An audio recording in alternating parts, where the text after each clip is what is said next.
नमस्कार दोस्तों। हमारे देश में ऐसी बहुत सारी हॉरर स्टोरीज़ हैं जिससे आपकी रूह कांप जाएगी।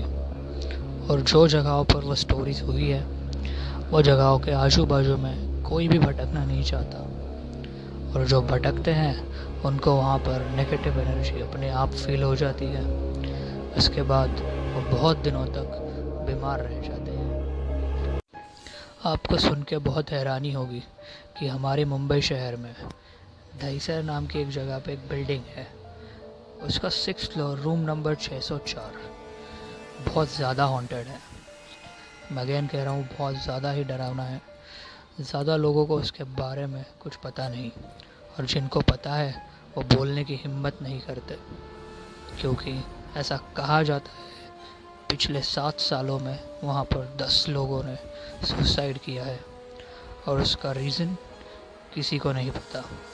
वो 6th फ्लोर के आसपास कोई भटकता नहीं है। आज मैं ये वीडियो इसी मुंबई की इस बिल्डिंग के फ्लैट की कहानी आपको बताने वाला हूँ। मैं आपको बताने वाला हूँ कि यहाँ ऐसा क्या है जो इतना ज़्यादा खौफनाक है, और वहाँ जाने में सबकी इतनी क्यों फट जाती है, और क्यों लोग इसके बारे में ज़्यादा बात नहीं करना चाहते। तो चलिए अब ये कहानी शुरू करते हैं। ये वीडियो शुरू करने से पहले मैं आपको चीज़ बता दूं, मैं वो बिल्डिंग का नाम नहीं ले सकता क्योंकि वहाँ आसपास के लोग काफ़ी डर जाएंगे। आप चाहे तो उसे कमेंट्स में गेस कर सकते हैं। तो ये खौफनाक हादसा हुआ था 2011 में, जब एक ओमकार मात्रे नाम का लड़का जो एक कॉल सेंटर में काम किया करता था एज ए टीम लीडर, वो भी नाइट शिफ्ट में, और उसे ये बिल्डिंग में शिफ्ट हुए सिर्फ 1 हफ्ता ही हुआ था। बिल्डिंग के लोग उसे रोज़ देखते थे पर उससे कोई बात नहीं करता था, बस उसे घूर घूर के देखते रहते थे। फिर उसे लगता था कि ये लोग कितने अजीब हैं, या फिर कभी कभी उसको खुद पे सवाल आता था कि क्या मैंने कुछ गलत तो नहीं किया, क्योंकि जब से वो यहाँ पे शिफ्ट हुआ था तब से उसका एक भी दिन यहाँ पे अच्छा नहीं गया, क्योंकि वो जब भी घर आता था लाइट्स ऑटोमेटिकली ऑन ऑफ होती रहती थी। पानी का नल भी वो बंद करके जाता था तो भी वो वापस चालू हो जाता था। वो ये सब से इतना परेशान हो गया था कि उसे ये सब बातें अब नॉर्मल लगने लगी थी। लेकिन एक दिन एक भयानक घटना उसके साथ हो गई जिससे सारी हद पार हो गई। एक दिन ओमकार अपने बेडरूम में काम से थक कर सो रहा था एकदम आराम से, लेकिन अचानक से उसे कुछ आवाज़ आने लगी और उसकी नींद अचानक से खुल गई। उसने गौर से सुना तो कोई लड़की रो रही थी, और वो ऐसे रो रही थी कि जैसे वो काफ़ी दुख में है, कोई बहुत बड़े तकलीफ़ में है। थोड़े देर आवाज़ बंद ना होने पर ओमकार हिम्मत करके अपने बेडरूम से बाहर निकला, क्योंकि उसे लगा कि आवाज़ हॉल से आ रही है। वो हॉल में पहुंचता, फिर देखा आवाज़ तो यहाँ से भी नहीं आ रही है। उसने वापस गौर से सुना तो आवाज़ घर के दरवाजे के बाहर से आ रही थी, और ओमकार वहाँ खड़े खड़े वो आवाज़ सुन रहा था।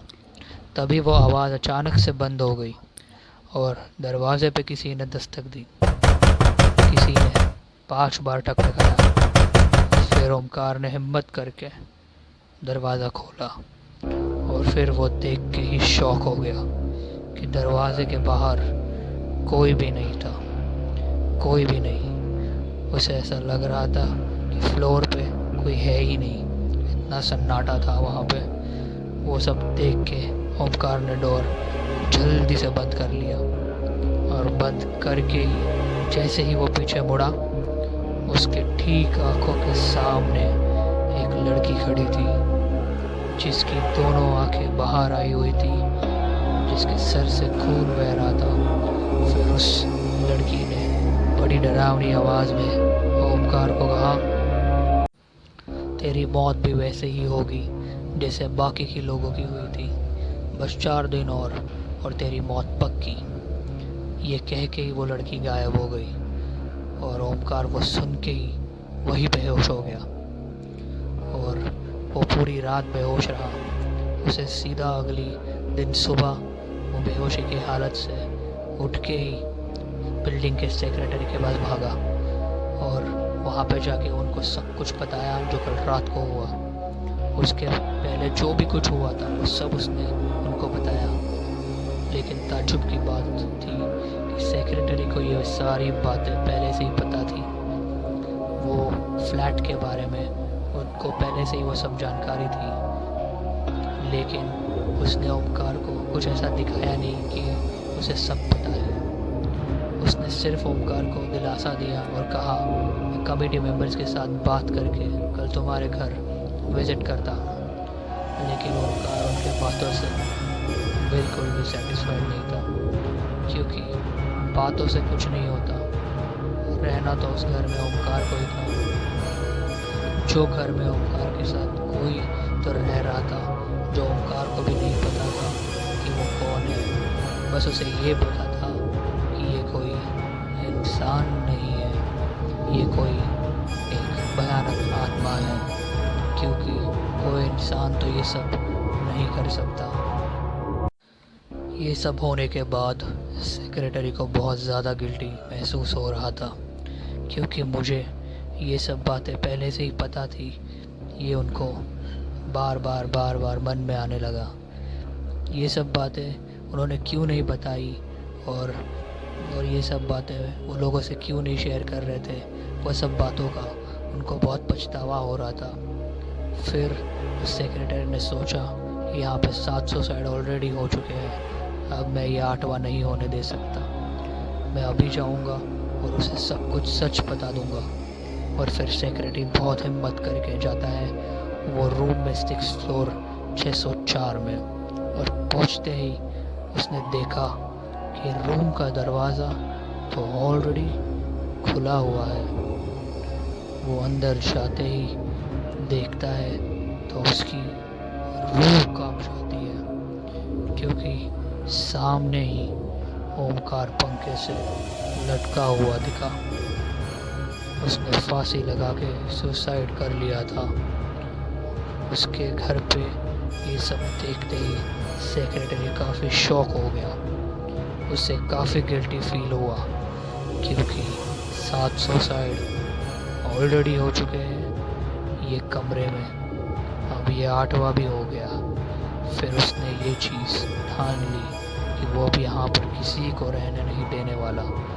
लेकिन अब आप सबके दिमाग में ये सवाल तो आ ही रहा होगा कि ये सब कमरे में ये सब क्यों हो रहा था, यहाँ पर ही ये क्यों हो रहा था, कैसे हो रहा था, ये घर की हिस्ट्री क्या है, वो लड़की कौन थी, उसकी हिस्ट्री क्या है। तो ये सब 2008 में शुरू हुआ था। तब वहाँ पे आरती नाम की एक कंप्यूटर इंजीनियरिंग में डिग्री की हुई औरत रहा करती थी, वो भी अपने पति के साथ। और आजू बाजू में रहने वालों का ऐसा मानना था कि वहाँ पर उसका और उसके पति का रोज़ रात को झगड़ा हुआ करता था, और उसकी वजह थी डिवोर्स के बाद वो घर किसे मिलेगा, क्योंकि वो बहुत जल्दी एक डिवोर्स फाइल करने वाले थे, क्योंकि वो लोगों की आपस में बिल्कुल भी बनती नहीं थी और उनके पास ये एक ही घर था। फिर एक दिन जब आरती आधी रात में घर में वापस आ रही थी, और जैसे ही वो घर पहुंची और उसने दरवाज़ा खोला, तब किसी ने उसके सर पे आके ज़ोरदार हथौड़ा मार दिया। उसका सर वहाँ पर ही फट गया और उससे वहाँ पर ही खून में लथपथ मरने के लिए वो आदमी छोड़ के भाग गया।